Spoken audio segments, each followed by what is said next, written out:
الصلاة والسلام عليك يا رسول الله الصلاة والسلام عليك يا حبيب الله الصلاة والسلام عليك يا شافي المجنبين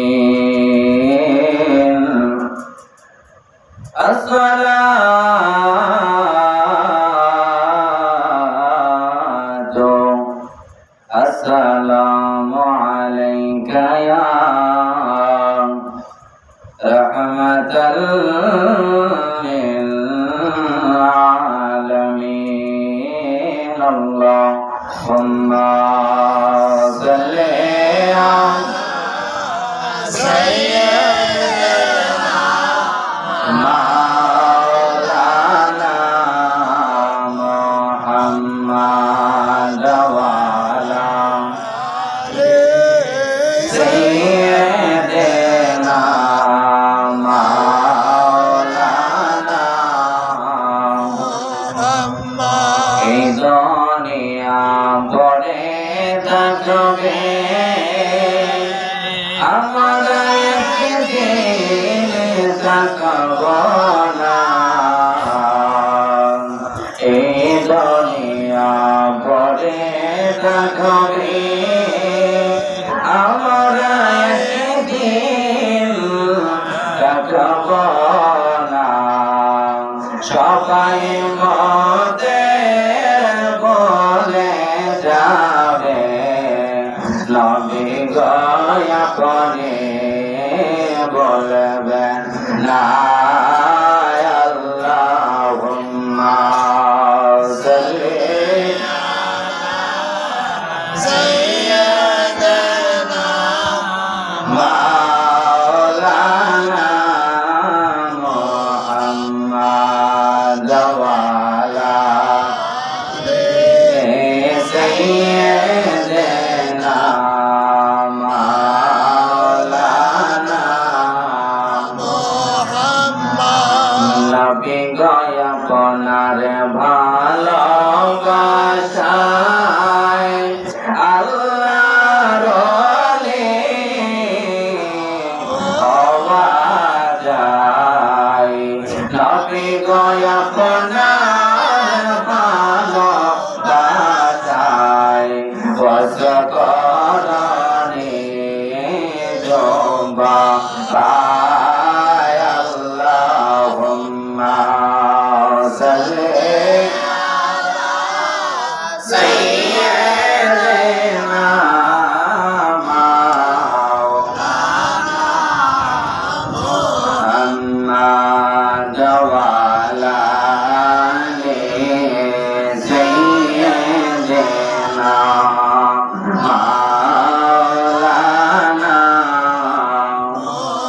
মুহাম্মদ লা ইলাহা ইল্লাল্লাহ লা ইলাহা ইল্লাল্লাহ লা ইলাহা ইল্লাল্লাহ লা ইলাহা ইল্লাল্লাহ লা ইলাহা সময় থাকতে ধর্মর সে চরণ হবে না রে তোমার মরণ হায় হায় সময় থাকতে ধর্মর সে চরণ হবে না রে তোমার মরণ অগমরার আগে কর মরণ মরার আগে কর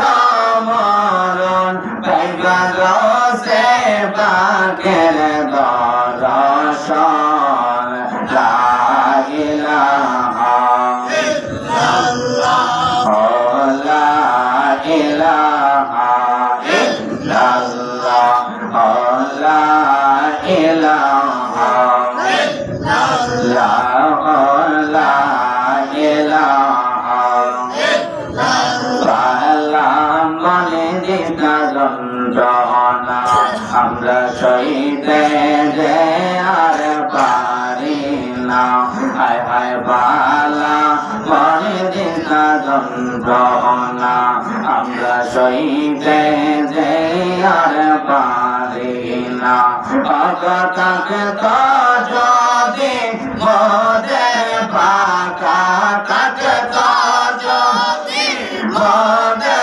পাকা ওই না যাইতো সোনার মদিনা লা ইলাহা ইল্লাল্লাহ লা ইলাহা ইল্লাল্লাহ লা ইলাহা ইল্লাল্লাহ লা ইলাহা ইল্লাল্লাহ লা ইলাহা ইল্লাল্লাহ লা ইলাহা ইল্লাল্লাহ লা ইলাহা ইল্লাল্লাহ নবী তোমায় আমরা ভালোবাসি নবী তোমায় আমরা মায়া করি আমার নবীর প্রেমের পাগল যারা নবীর প্রেমের পাগল যারা তারাই আল্লাহর প্রেমিক হইয়াছি লা ইলাহা ইল্লাল্লাহ লা ইলাহা ইল্লাল্লাহ লা ইলাহা ইল্লাল্লাহ লা ইলাহা লা ইলাহা ইল্লাল্লাহ মুহাম্মাদুর রাসূলুল্লাহ সাল্লাল্লাহু আলাইহি ওয়াসাল্লাম। ও আমার বাবারা, পর্দানিশীল আমার মা বোনেরা, যে যেখানে আছেন নামাজের সুরতে বসে যান। আল্লাহ এবং রাসূলের প্রেমে পড়ে নামাজের সুরতে বসে যান। আল্লাহর ওলি আল্লাহ হযরত মাওলানা আনিসুল হক রাহমাতুল্লাহি আলাইহি ওনার দরবারে এসে বাবা এদেশে ঘোরাফেরা না করে আল্লাহর রাস্তায় মেহেরবানি করে মায়া করে দয়া করে মহব্বত করে আল্লাহ এবং রাসূলের প্রেমে পড়ে যার মুর্শিদের প্রেমে পড়ে আল্লাহ হযরত মাওলানা আনিসুল হক রাহমাতুল্লাহি আলাইহির প্রেমে পড়ে ওনার তাওয়াজ্জুহ নেওয়ার জন্য মহব্বতের সহিত আল্লাহ এবং রাসূলের প্রেমে পড়ে ইসমে জাতের জিকির করেন আল্লাহ আল্লাহ আল্লাহ আল্লাহ আল্লাহ আল্লাহ আল্লাহ আল্লাহ আল্লাহ আল্লাহ আল্লাহ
Allah, Allah, Allah, Allah,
Hey!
Allah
আল্লাহ পাকের অশেষ মেহেরবানি, আল্লাহ তাআলা আজকে আমাদেরকে ইমানের নুরানি মজলিসে আসার মতো বসার মতো তৌফিক এনায়েত করে দিয়েছেন, সেই জন্য শুকরিয়া আদায় করি। আলহামদুলিল্লাহ। লক্ষ কোটি সালাম ওই নূর নবীর কদমে, যিনি আসমানের নবী, জমিনের নবী, চন্দ্রের নবী, সূর্যের নবী, নক্ষত্রের নবী, তারকার নবী, লাউকার নবী, কলমের নবী, আরশের নবী, মাজিদের নবী। আল্লাহ বলেন ফেরেশতাদের নবী, আল্লাহ বলেন নবীদের নবী, আল্লাহ বলেন আমার নবী নবী মুহাম্মদুর রাসূলুল্লাহ সাল্লাল্লাহু আলাইহি ওয়াসাল্লাম। ওই নবীর কদমে আমাদেরকে লক্ষ লক্ষ কোটি কোটি দুরূদ এবং সালাম পৌঁছে দেওয়ার মতো ক্ষমতা আল্লাহ পাক আমাদেরকে দান করে, সকলে বলেন আমিন। আরেকটু মহব্বতে বলেন আমিন, আরেকটু মহব্বতে বলেন আমিন। আল্লাহ পাক এই দুনিয়াতে আমাদেরকে প্রেরণ করেছেন আল্লাহ পাকের ইবাদতের জন্য, দাসত্ব করার জন্য, গোলামি করার জন্য। আল্লাহ বলেন আমি তোমাদেরকে বানিয়েছি আমার ইবাদতের জন্য, গোলামির জন্য, দাসত্ব করার জন্য। যারা আমার ইবাদতে লিপ্ত হয়ে যাবে, যারা আমার দাসত্ব করার জন্য, গোলামি করার জন্য, যাদের অন্তরের অন্তরস্থল থেকে আমার দিকে ঝুঁকে যাবে, আমি আল্লাহ তোমার সমস্ত জীবনের সমস্ত গুনাহ খাতা আমি মাফ করে দেব। কিন্তু আল্লাহ পাক বলেন দেখো তোমরা যে গুনাহ করবা বা গুনার কাতারে যে তোমরা থাকবা, সেটা আমি আল্লাহ জানি কি জানি না? আল্লাহ কি জানে না যে আমরা গুনাহ করব? আল্লাহ তো জানে যে আমরা গুনাহ করবই। আল্লাহ এই জন্যই গুনাহ করব দেখেই আল্লাহ আমাদেরকে মাফ চাওয়ার কথা বলেছেন। সুবহানাল্লাহ। যদি গুনাহ না করতাম তাইলে আল্লাহ পাক আমাদেরকে বলতো না যে দাসত্ব করো, গোলামি করো, আমি আল্লাহ পাকের দিকে আসো। যখনই আল্লাহ পাক আমাকে ডাকলো, বোঝা গেল আমরা যেহেতু পথভ্রষ্ট হয়ে যাব, ওই জন্যই আল্লাহ আল্লাহর দিকে আমাদেরকে ডাকতেছেন। এজন্য আল্লাহ পাক বলে থাকেন দেখো আল্লাহ পাক ছাড় দেয় কিন্তু ছেড়ে দেয় না। কথা বলেন ঠিক না? আল্লাহ পাক কিন্তু ছাড় দেয় কিন্তু ছেড়ে দেয় না। আল্লাহ পাক যে আমাদেরকে ছাড় দিচ্ছে এতে কোনো সন্দেহ নাই। আমরা যে কত পাপে লিপ্ত, কত দিক থেকে আমাদের পাপ, কত দিক থেকে আমাদের পাপে লিপ্ত হয়ে যাচ্ছে। এই পাপ যদি আমরা একদিনের পাপ চিন্তা করি, যদি ঘুমানোর সময় 5 মিনিট আমরা অতিক্রম করি যে আমরা আজকে সারাদিন কি পাপ করলাম, এই পাপের যদি 5 মিনিট যদি আমরা এটা চিন্তা করি, তাহলে সমস্ত রাত আর ঘুমে ধরবে না। কেন? কারণ হলো আমাদের প্রতিটা কাইকে কাইকে, প্রতিটা সেকেন্ডে সেকেন্ডে, প্রতিটা অনু সেকেন্ডে সেকেন্ডে আমাদের গুনাহে লিপ্ত হয়ে যাচ্ছি, আমরা পাপিষ্ঠ পথের দিকে চলে যাচ্ছি। কিন্তু আল্লাহ পাক বলে দেখো এ বান্দারা শোনো, আমি আল্লাহ পাক, আমি আল্লাহ তোমাদেরকে ছাড় দেই কিন্তু ছেড়ে দিব না। মনে রাখবা এক সময় আমি আল্লাহ পাক তোমাকে তোমার এমন একটা স্থানে, এমন একটা কাতারে দাঁড়া করাইব যেখানে গেলে সব কিছু স্বীকার করতে হবে। সুবহানাল্লাহ। এজন্য আল্লাহ পাক বলতেছেন, আল্লাহ কোরআনে বলতেছেন কাইফা তাকফুরুনা বিল্লাহি ওয়া কুনতুম আমওয়াতান ফাআহইয়াকুম সুম্মা ইউমীতুকুম সুম্মা ইহয়িকুম সুম্মা ইলাইহি তুরজাউন। সুবহানাল্লাহ। আমি এটার মধ্যে দিয়া অর্থের মধ্যে একটা গজল বানাইছি। এটা হচ্ছে যখন তোমার কেউ ছিল না তখন ছিলাম আমি, এখন তোমার সব হয়েছে পর হয়েছে আমি। আল্লাহ কয় যখন তোমার কেউ ছিল না তখন আমি ছিলাম, আর এখন তোমার সব হয়েছে আমি পর হয়ে গেছি। অর্থাৎ যখন তোমার কেউ ছিল না রূহ জগতে, তখন আর কেউ আছে? আত্মীয় স্বজন পাড়া প্রতিবেশী কেউ আছে নাকি? কেউ নাই। তখন কেউ নাই, শুধুমাত্র আমার আল্লাহ পাক ছাড়া আর কেউ নাই। এজন্য আল্লাহ কয়, যখন তোমার কেউ ছিল না তখন ছিলাম আমি, এখন তোমার সব হয়েছে। তোমার মা বাবা আছে, মা বাবার পরে তুমি একটা বিয়ে করেছো, তোমার বউ আছে, সন্তান আছে, নাতি নাতনি আছে, আত্মীয় স্বজন মিলা সব মিলা তুমি অবস্থান করছো।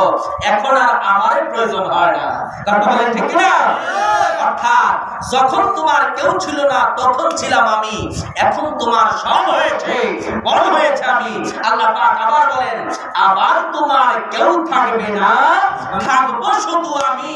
মনে রেখো আসতে হবে আমার কাছে তুমি। অবশ্যই তুমি আমার কাছে আসতে হবে।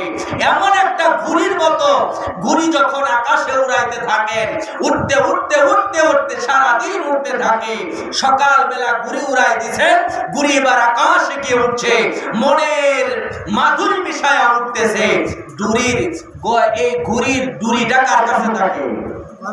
যে চালায় তার কাছে থাকে। আবার সন্ধ্যায় যখন তাকে টানাটানি শুরু করে দেয়, ঘুড়ি এবার বুঝতে পারে, হায় রে সারাদিন ঘুরলাম, সারাদিন মনের আকাঙ্ক্ষা মিশাইয়া উঠতে শুরু করলাম, সন্ধ্যা হয়ে গেছে, এখন তো মালিক আবার টানা শুরু করছে। কথা বলেন ঠিক কিনা? আল্লাহ যখন আবার ঘুড়ির দড়ি ধরে টান শুরু করবো, তখন সুম্মা ইলাইহি তুরজাউন, অবশ্যই তুমি আবার আমার আল্লাহ পাকের দিকে মুখ করতে হবে, যাইতে হবে। তাহলে বোঝা গেল আল্লাহ ছেড়ে দেয় না, আল্লাহ আমাদেরকে ছাড় দেয় কিন্তু ছেড়ে দিবে না। আল্লাহ পাক আমাদেরকে ছেড়ে দিবে না, ছাড় দেয়। এই ছাড় দেওয়াটাকে যদি আবার মনে করি যে আল্লাহ মনে হয় আমাদেরকে আর ধরবেই না, তখন আমাদের এটা বুকামি ছাড়া আর কিছুই না। কারণ হলো সাজ্জাদ যখন জান্নাত বানাইলো, কি বানাইছে? জান্নাত বানাইছে। বাদাম কি অসুস্থ রাখতে হবে। সাজ্জাদ যখন জান্নাত বানাইছে, বানানোর পরে শেষ মুহূর্তে যখন জান্নাত বানানো শেষ, একদম শেষ হচ্ছে, এইবার সাজ্জাদ এসে মাত্র নামছে, গেটের ভিতরে ঢুকবো, গেটের ভিতরে একটা কাইট দিছে, দেওয়ার সাথে সাথে আজরাইল যখন হাজির, আজরাইল এমন আজরাইল আইছে, এই শফিক ভাইয়ের সাথে আরো চিকুন, আরো বুড়া, আরো এলার যদি থাকে 2-4টা দাঁত, এলার একটা দাঁত নাই, এমন ভাবে পুরা বেড়ায় গেছে। সাজ্জাদ আর সামনে যায় না, এখানেই সে সাজ্জাদ এবার ওনার দিকে তাকায় বলতেছে, কি ব্যাপার? তোমার মতো এমন মানুষ আমাকে নিষেধ করার মতো ক্ষমতা কোথায় পাও? ক্ষমতা কই পাই? এটা একটু পরেই টের পাইবা। সাজ্জাদ ডাক দিয়ে কয়, বুড়া মানুষ, তুমি আমার কাছে কেন আসছো? আমারে কেন যাইতে দাও না? এবার সাজ্জাদ যখন এই কথা বললো, বলার সাথে সাথে এবার ডাক দিয়া কয়, আর একটা কাজ যদি দাও তাহলে সাথে সাথে তোমার কলিজাটারে ছিঁড়া তসনস বানায়া দিব। আল্লাহু আকবার। সাথে সাথে তুমি এখানে স্পটেড, সাথে সাথে তোমার এখানেই মৃত্যুবরণ করতে হবে। বলার সাথে সাথে এইবার সাজ্জাদের ভিতরে একটু ভয় এসেছে। ভয় যখন জাগছে, জাগার সাথে সাথে এবার সাজ্জাদ ডাক দিয়ে বলে, আপনি কে? কয়, আমি কে হইলে তোমাকে আটকাইতে পারবো, বুঝো না? আপনি তাইলে আজরাইল। সাজ্জাদ তো অনেক ভয়ঙ্কর চালাক ছিলেন। সাজ্জাদ ডাক দিয়া কয়, আপনি নিশ্চয় আজরাইল? হ্যাঁ আমি আজরাইল। আর একটা সেকেন্ডের জন্য সামনে যাইবা না। এবার আজরাইলের কাছে ডাক দিয়ে কয়, আজরাইল? কয় কি? কয়, এই জান্নাতটা যে আমি বানাইছি, পৃথিবীর এমন কোন জিনিস নাই যেটা আমি এই জান্নাতের ভিতরে দেই নাই। কি করছি না? পৃথিবীর এমন কোন সার সবটা নাই যেটা আমি জান্নাতের ভিতরে ঢুকাইছি না। এমন কি আল্লাহরে শুনছি জান্নাতের ভিতরে হুর দিব। কি দিব? হুর দিব। ও এই হুর বাবদ আমিও দুনিয়া সবচাইতে সুন্দরী সুন্দরী নারী যেগুলো আছে মাত্র 12 থেকে 14 বছর 13 বছর 15 বছরের ভিতরে 19 বছরের ভিতরে যে নারীগুলো আছে সেগুলো এটার ভিতরে আমি ঢুকাই রাখছি হুর হিসাবে। জোরে বলেন না নাউজুবিল্লাহ। এই হিসাবে হুর হিসাবে আমি এটার ভিতরে ঢুকাই রাখছি, কারণ আমি শুনেছি জান্নাতে হুর আসবে, এই জন্য হুর হিসাবে আমি এই উলঙ্গ নারীগুলো এটার ভিতরে ঢুকাই রাখছি। এই আজরাইল, আল্লাহ হস্তে মেহেরবানি কইরা আমার তো সময় নাই বুঝি, একটা মিনিটের সময় দাও, খালি এটার ভিতরে যাওয়ার সময় না, এটার ভিতরে যাইবার তো সময় দিতে না, আমি খাওয়া করে বুঝে আছি, এটার ভিতরে ঢুকার সময় দিতে না, কিন্তু এটার ভিতরে মাথাটা নিয়া আমার চোখটা খালি বুলাইতাম চাই, চোখটা দিয়ে একটু দেখতাম চাই। সুবহানাল্লাহ। আজরাইলের কাছে কথা বলার সাথে সাথে আজরাইলের মনের ভিতরে মায়া লাগা গেছে, দয়া লাগা গেছে। আজরাইল ডাক দিয়া কয়, এ সাজ্জাদ, তুমি একটু দাঁড়াও, আমি আমার আল্লাহ পাকের কাছে একটু যাই না রে, তোমার সময় দেওয়া যায় তো কিনা? সুবহানাল্লাহ। আমি আমার আল্লাহর কাছ থেকে জানি তোমাকে সময় দেওয়া যাবে কিনা। বলার সাথে সাথে আল্লাহর কাছে জিজ্ঞেস করলাম, মাবুদ, সাজ্জাদ এইভাবে ডাক দিছে রে, আমি আজরাইলের মায়া লাগা গেছে গো, আপনি যদি দয়া কইরা ওর একটু সময় দেন, সে শুধুমাত্র চোখ দিয়া দেখতে চাইতেছে। জোরে জোরে কন্যা আল্লাহু আকবার। বলার সাথে সাথে আমার আল্লাহ ডাক দিয়া কয়, হে আজরাইল, তোমার নাম রহমান নাকি নাই? তোমার নাম রহিম নাকি নাই? আমি আল্লাহ রহমান, আমি আল্লাহ রহিম, আমি এমন আল্লাহ, আমার ভিতরে রহমান রহিম বরকত সব কিছু লুকায়িত আছে রে, তারপর আমি আল্লাহ তারে মায়া করতেছি না। জোরে কন্যা সুবহানাল্লাহ। কারণ তো